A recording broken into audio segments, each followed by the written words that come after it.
Hello guys! Welcome sa aking walang kwentang channel. So, nandito na naman tayo para sa panibagong video. Ngayon guys, i-content natin yung ating third wing.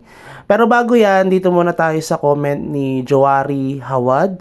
Kasi sabi niya, i-content daw natin yung kay Iotin. Sa server 401 yan. Anyway guys, napanood ko yung vlog or yung video ni Super Sen. So, siya yung nag-video about doon.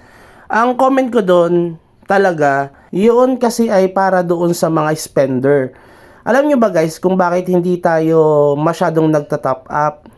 Gusto naman natin mag-top up, gusto natin maging malakas. Kaso ang forte kasi ng vlog natin, ng video natin, or yung mga minamarket natin, is yung mga players na gusto lang ma-enjoy ang MU Monarch, or gusto yung mga free-to-play players din, or semi, na kahit papano gusto nilang maging malakas. Yun kasi sobrang lakas na nila. So itong video natin ay para doon sa gustong makasabay doon sa paglalaro ng MU Monarch na na ayaw namang gumastos ng sobrang laki.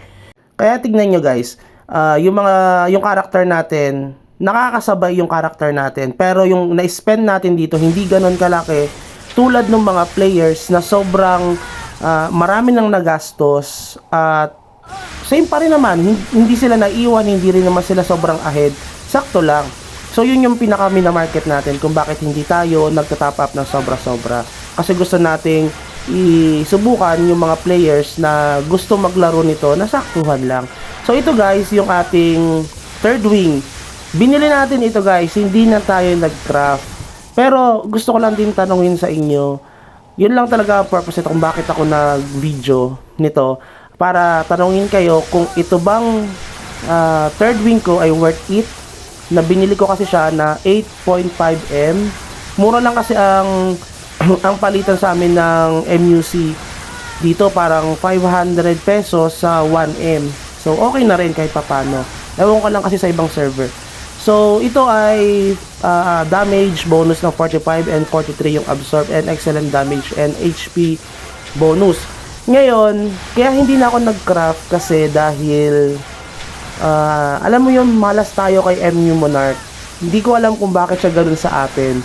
Kasi maraming mga players tulad niyan. Noong nakaraan lang, nag-craft ako ng 2.5 pero napakapangit nang bigay sa akin. 28.30 lang ata ang bigay sa akin doon sa wing ko. Para lang siyang second wing doon sa 2.5 ko. Tignan nyo ito, yung wing niya. Hindi rin ganun kaganda, di ba? Yan yung kinakatakot ko guys. Yung mga spender tulad niya ni Rigor, dahil nagta-top up siya, dahil malaki na nagagastos niya. To think guys yung mga, para makuha yung third wing na yan, aabot ka ng almost 100,000 or more or less 100,000. So, kung gusto mo gumastos ng gano'n, gusto mo maging malakas ng gano'n, wala namang problema. Pero kung yung mga players lang na gusto lang ng laro, ng tama lang, enjoyment, so, yan yung ginagawa natin. Tulad yan, 45 and 39. Medyo pangit kasi yung mga option na ganyan. Medyo masakit sa mata. Lalo na yung dati kong wing, di ba? Ang sakit sa mata. Pero may mga players din, yan, tulad niya ni N360, kinraft niya rin. Marami na rin siyang nagastos.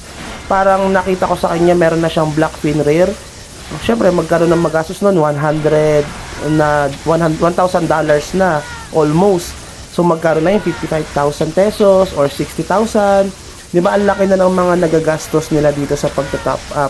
Tayo kasi parang 710 pa lang ang na-top up natin. Tapos may mga players din dito na humahabol tulad nung sila Ardons at saka ito si Gintama, biruin mo yun, naka-perfect wing sila. Ewan ko kung craft ito o nakuha nila sa rebate. Pero dalawa sila niyan si Ardo at saka si Gintama na ganyan yung wing.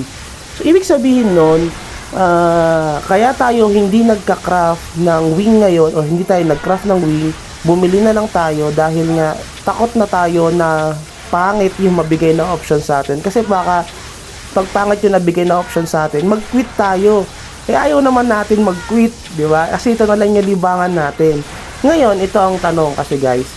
Since ang nabili kong wing ay third wing ng BK, okay ba kaya na mag-change na ako ng BK kaysa ma-retain ko dito sa Xiaomi natin, or mag-retain muna ako sa Xiaomi, pagdating ko ng 600, doon ko magpalit ng Blade Knight, no? Kasi gusto din natin mag Blade Knight kasi Blade Knight naman talaga tayo dati. So ito 8,500,000 ang binili natin dyan sa Jazz. Ang palitan niyan 1,000,000 to 500 pesos. May bumababa pa minsan. So yun yung balak natin, mas maliit ang mga nagagastos diyan. Pero tayo kasi binenta natin yung fluorides natin, kaya medyo nagkaroon tayo ng MUC. At binenta rin natin yung wing natin na third wing. Hindi siya third wing, 2.6 wing siya. So pangit 'di ba? So yun yung sinasabi ko sa inyo na ayaw natin mag-craft. Tignan nyo dito, makukuha mo yung third wing na magandang option ng $2,140. Kung i-convert mo siya sa 55 pesos natin, almost 100,000 ang magagastos mo para dito sa third wing na ito, which is napakalaki ng gastos. 'Di ba? Kung ito tulad niyan, 713 lang ang na top up ko. Pero balak natin kuhain yung sa pants, para yung pants ng Archangel, kasi armor pa lang yung meron sa atin sa rebate. Para kahit pa paano meron tayong AA set, no? Archangel set. So yun yung plano natin. So yun, iniisip ko kung mag-change class na agad ako sa Blade Knight, 3,000 just din yun.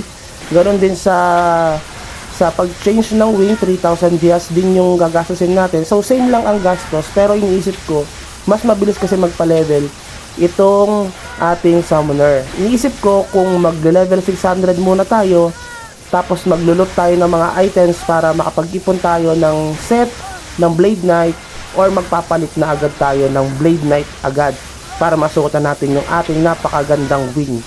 First time ko magkaroon ng ganyang wing, kahit noon dati pa na naglalaro tayo, laging pangit ang wing na binibigay sa atin ni MU Monarch. Kaya na-trauma tayo sa pag-craft ng wing. Kasi by chance kasi yung pag-craft ng wing dito. Ewan ko bakit maraming swerte dito sa MU Monarch, pero isa tayo dun sa mga malas na yon. So yun lang siguro.